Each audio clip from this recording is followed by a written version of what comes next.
ಮೊಬೈಲಿಂದ ಫೋನ್ ಬೇರೆ ಮಾಡೋಕ್ಕಾಗಲ್ಲ. ಏನ್ ಮಾಡ್ಲಿ ನಾನು? ನನಗೆ ಜಾಗ ಯಾವುದು ಅಂತಾನೂ ಗೊತ್ತಾಗ್ತಿಲ್ಲ. ನನ್ನ ಜೊತೆ ಪ್ರಣವ್ ಇದ್ದಿದ್ರೆ ಎಷ್ಟು ಚೆನ್ನಾಗಿರ್ತಿತ್ತು.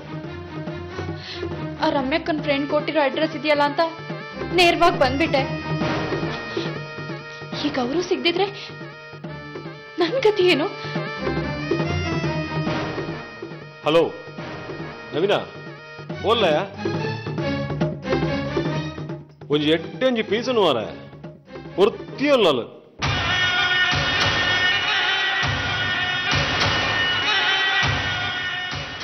ದಾದನ ಟೆನ್ಷನ್ ಇತ್ತು ಲೆಕ್ಕಲ್ಲ ಮಾರ.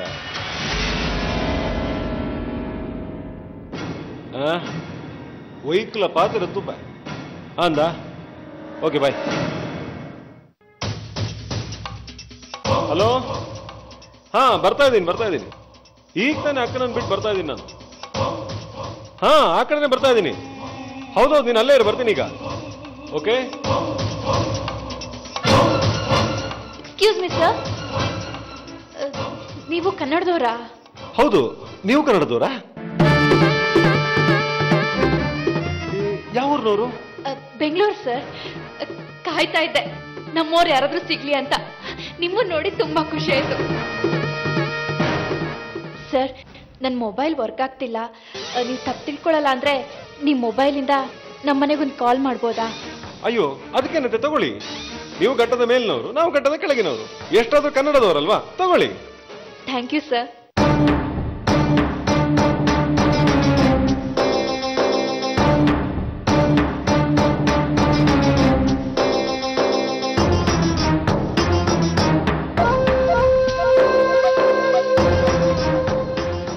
ಸರ್, ಫೋನ್ ಹೋಗ್ತಾ ಇಲ್ಲ. ನಂಬರ್ ಸರಿ ಇಲ್ಲ ಅಂತ ಬರ್ತಾ ಇದೆ. +91 ಆಡ್ ಮಾಡಿ ಮತ್ತೆ ಡಯಲ್ ಮಾಡಿ ನಂಬರ್.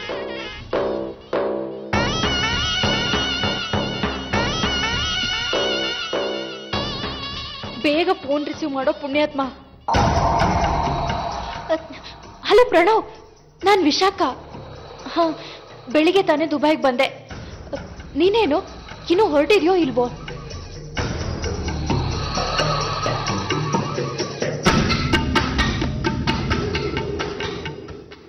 ನನಗೆಲ್ಲರೂ ಮೋಸ ಮಾಡಿದ್ರು, ನೀನು ಕೈ ಕೊಟ್ಟೆ.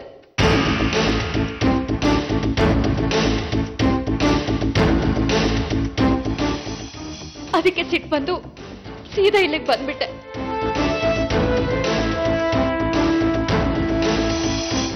ಇಲ್ಲ ಕಣೋ, ರಮ್ಯಕ್ಕನ್ ಫ್ರೆಂಡ್ ನನಗೆ ಸಿಗ್ಲಿಲ್ಲ. ನನ್ನ ಪುಣ್ಯಕ್ಕೆ ಯಾರೋ ಕನ್ನಡದವ್ರು ಸಿಕ್ಕಿದ್ರು. ಈಗ ನಾನು ಅವ್ರ ಮೊಬೈಲಿಂದಲೇ ಕಾಲ್ ಮಾಡ್ತಿರೋದು. ನಿನ್ ತಕ್ಷಣ ಹೊರಟ್ಬಾ ಪ್ರಣವ್. ಸರಿ, ಬಾಯ್.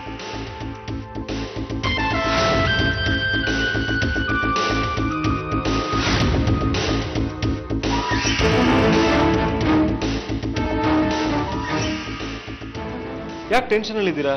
ಏನಾದ್ರೂ ತೊಂದರೆ ಉಂಟಾ? ಅದು ನನ್ನ ಜೊತೆ ನನ್ನ ಕಸಿನ್ ಒಬ್ಬ ಬರಬೇಕಿತ್ತು. ಆದರೆ ಅವನಿಗೆ ಟಿಕೆಟ್ ಸಿಗದೆ ನಾನೊಬ್ಬಳೇ ಮುಂಚೆ ಬರೋಗಾಯಿತು. ಇಲ್ಲೇ ನಮ್ಮ ರಿಲೇಟಿವ್ಸ್ ಎಲ್ಲ ಇದ್ದಾರೆ, ಆದರೆ ಅವ್ರನ್ನ ಯಾರನ್ನೂ ಕಾಂಟ್ಯಾಕ್ಟ್ ಮಾಡೋಕ್ಕಾಗ್ತಿಲ್ಲ. ಅಯ್ಯೋ, ಅಷ್ಟೇನಾ? ಅದಕ್ಕೇನಂತೆ, ನಮ್ಮನೆ ಬನ್ನಿ. ನಮ್ಮ ಹೆಂಗಸರಿದ್ದಾರೆ.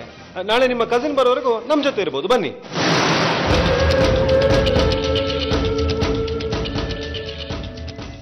ದಾಕ್ಷಿಣೆ ಆಗುದಾರೆ ಹೋಟೆಲ್ ಉಳಿರಿ, ಆದ್ರೆ ಖರ್ಚು ಜಾಸ್ತಿ ಮಾತ್ರ.